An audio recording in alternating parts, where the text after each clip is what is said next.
There we go. Got a little 9-week-old puppy, just come here for the day.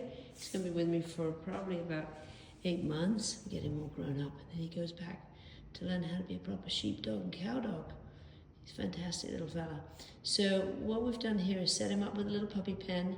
We do this with all our new puppies. Used a bit of newspaper there. And actually you can see I didn't use the full extent of the puppy pen, which would give him, I think, far too much freedom at this point. So I've just really contained it and just kind of folded it up and clipped it there so that it's actually quite small. It's much more like, say, a large crate than a playpen. Now he will, as things evolve, he will get more and more freedom and a bigger and bigger pen. But at this point, we really want to contain him and have him hang out, learn how to be a good boy.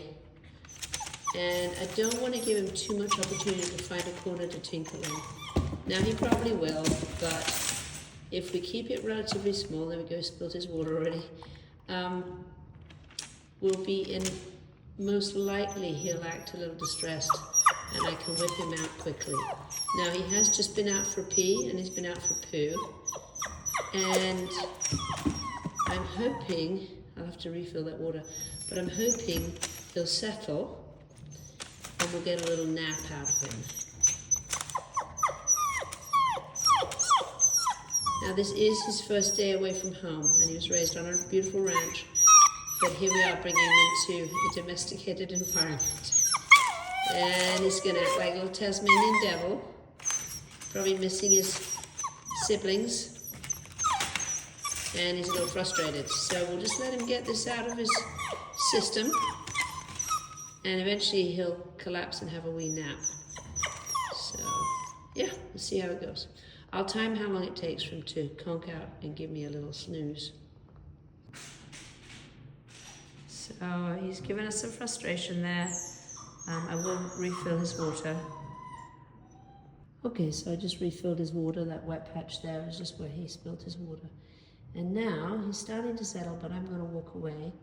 And I just want to see how long it's going to take him to actually kind of settle down to a snooze. So I'm just going to time it, and we shall see. Come back in a few minutes and see how he goes.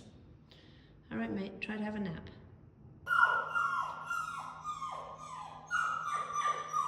And this is always the hard bit. I'm not in line of sight of him, but you can hear him kicking up quite a fuss.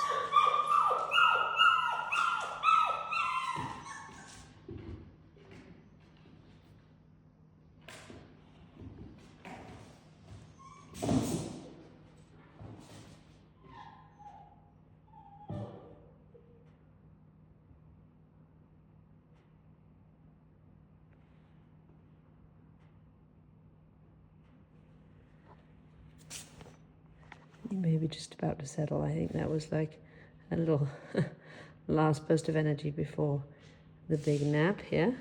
Hopefully we get a nap.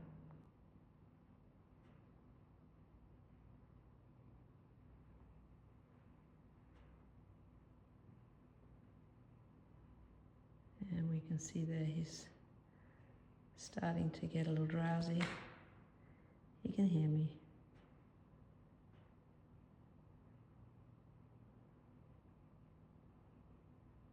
I think he's fighting it a little bit. I'm pretty sure he's going to conk out really quickly now. Head's starting to bob.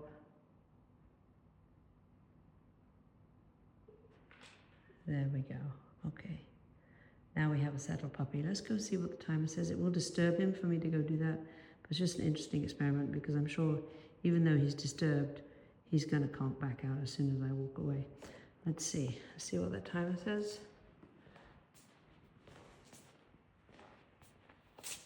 Okay, so we're about 4.5 minutes on that. There we go. About 4.5. 4 minutes 41. And he's not even bothered by me coming over. So it's hard, right? I mean, it sounded a little anxious and loud. And I'm standing right near him. He can hear me for sure. But he's now exhausted himself and he's gone a little seepy. That's exactly what we want. But that's a tough 4.5 minutes if you're new to the game. It's hard to to kind of cry it out. And sometimes it'll be longer. It may be 20, 30, 40 minutes, unfortunately, with some puppies. But if you do this on day one, you're going to be golden. We'll leave him to sleep. Okay, he is out for the count after the 4 or 5 minutes of squeaking and protesting.